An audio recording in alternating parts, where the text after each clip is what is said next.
네, 금요일 아침 연예계 뉴스 살펴보겠습니다. 배우 이희경 씨가 사생활 루머에 휩싸였는데 가해자가 AI를 악용해서 조작한 내용이라는 사실이 드러나 충격을 안겼습니다. 또 그룹 21 멤버 박봄 씨가 돌연 YG엔터테인먼트 양현석 프로듀서를 향해 터무니없는 정산금을 요구하는 고소장을 공개하기도 했는데요. 자세한 소식 YTN 스타 오지원 기자와 함께 알아보겠습니다. 어서 오십시오. 안녕하세요. 네. 자, 이번 주 인터넷을 좀 뜨겁게 달군 소식부터 살펴보겠습니다. 배우 이희경 씨 이야기인데요. 사생활 논란에 휩싸였는데 어떻게 된 이야기입니까? 네, 그렇습니다. 시작은 지난 월요일이었습니다. 누리꾼 A씨가 블로그를 통해서 이희경 씨의 진짜 모습을 노출하겠다는 내용의 폭로성 글을 게재하면서 논란이 불거졌는데요. 특히 이희경 씨와 메신저로 나눈 대화라고 주장하면서 공개한 사진에 성적인 내용과 욕설이 포함돼 있어 충격을 안겼습니다. 그러나 A씨가 이미 약 5개월 전에 해당 내용으로 이희경 씨의 소속사에 협박성 메일을 보내 돈을 요구했고 법적 대응을 하겠다는 소속사 측의 말에 사과까지 했던 것으로 전해졌습니다. 그러자 A씨는 추가 글을 게재해 돈 문제가 있어서 한번 물어본 적은 있지만 돈을 받은 적은 없다고 반박했습니다. 자신은 사기꾼도 아니고 독일인이라는 말도 덧붙였습니다. 이렇게 진실 공방으로 번지는 듯 했는데요.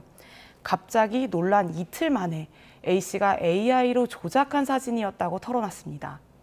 갑작스러운 태도 전환에 혼란스러움은 가중됐고 A씨는 어제 또 한 차례 글을 올려 돈을 안 받았고 협박도 안 당했다. 여기까지만 말씀드릴 예정이라고 밝혔습니다. 네, 당사자인 이희경 씨는 얼마나 참 억울하고 화가 났을까 싶기도 한데 이미지가 참 중요한 거잖아, 연예인들에게는. 더군다나 이렇게 AI로 조작한 내용으로 거짓을 만들어서 퍼뜨렸다면 조금 더 처벌받을 가능성이 높아질 것 같은데 어떻습니까?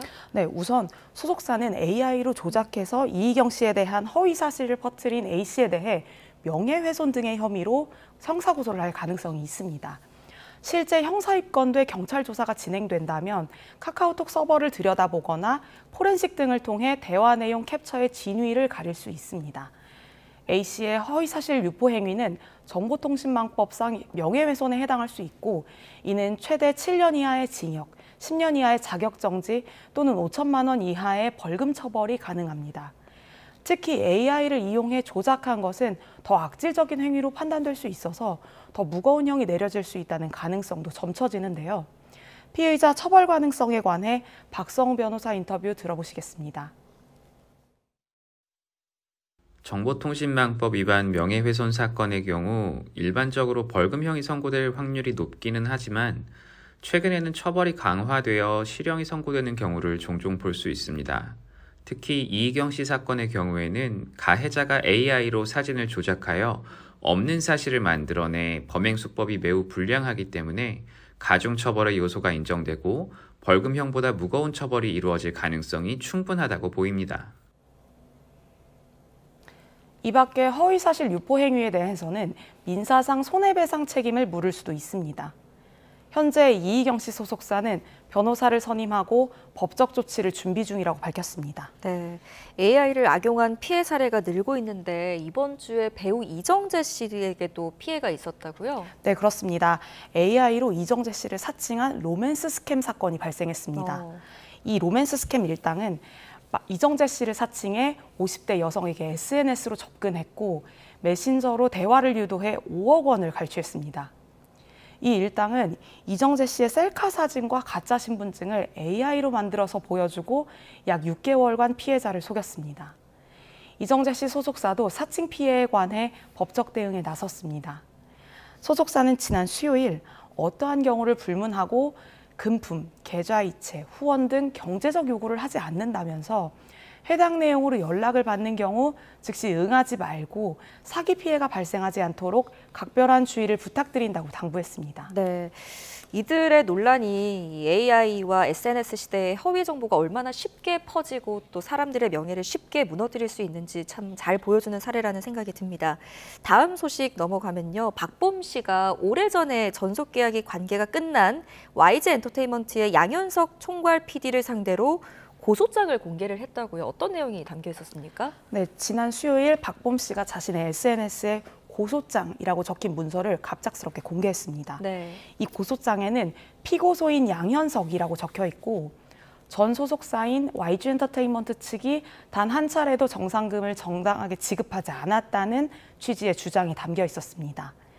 특히 지급받지 못했다고 주장한 금액이 비현실적인 액수라 이 문서의 진위를 의심하는 여론이 불거졌는데요.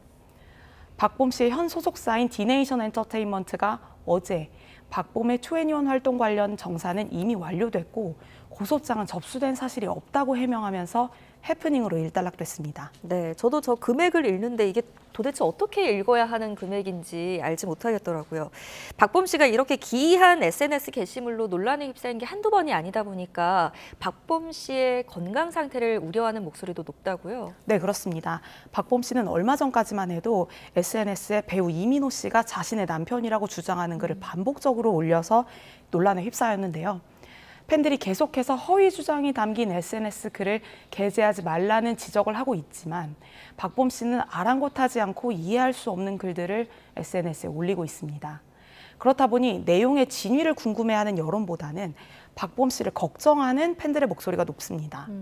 특히 박봄 씨가 최근 2NE1으로 컴백했다가 건강 문제로 활동을 잠정 중단한 상황이라 더욱 걱정스러운 시선이 쏟아지고 있는데요. 소속사는 박봄 씨의 건강 상태에 대해 구체적으로 밝히진 않았지만 박봄 씨는 모든 활동을 중단하고 치료 및 회복에 전념하고 있다고 밝혔습니다. 네. 과거에 박봄 씨의 전성기 시대 때를 기억하는 분들이 많을 텐데 그때 그 건강하고 활기찬 모습을 기억하던 팬들은 더욱더 걱정이 좀 클 것 같습니다. 마지막으로 좀 분위기를 바꿔봐서요. 세계적인 밴드 오아시스가 16년 만에 한국을 찾았는데 이 공연이 굉장히 많은 화제를 모았다고요? 네, 그렇습니다. 16년 만에 열린 오아시스의 내한 공연인 만큼 뜨거운 반응이 쏟아졌습니다. 이번 공연은 Don't Look Back in Anger와 같은 오아시스의 히트곡 위주로 구성돼 팬들이 더욱 열광했습니다. 한국 팬들 특유의 떼창이 이어졌고요. 스탠딩석에서는 관객들이 손을 맞잡고 강강술래를 하는 모습이 포착되기도 했습니다.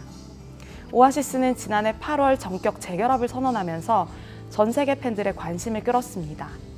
올해 7월부터 첫 월드 투어를 진행 중이고 28회 공연에서 동원된 관객만 약 200만 명으로 추산됩니다.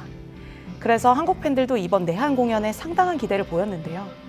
더군다나 리암 갤러거와 노엘 갤러거가 솔로로 한국 공연을 종종 펼쳐왔기 때문에 오아시스 완전체 공연에 대한 관심이 더욱 커진 것으로 보입니다. 오아시스는 내한 전 우길기 이미지 노출, 동양인 비하 표현 등으로 다소 잡음을 빚었지만 한국 팬들을 향한 애정이 담긴 내한 공연으로 논란을 단번에 잠재웠습니다. 네, 공연 모습을 영상으로만 봐도 명불허전이라는 생각이 드네요. 여기까지 듣겠습니다. 한 주간의 소식 YTN 스타 오지원 기자와 함께했습니다. 잘 들었습니다. 감사합니다.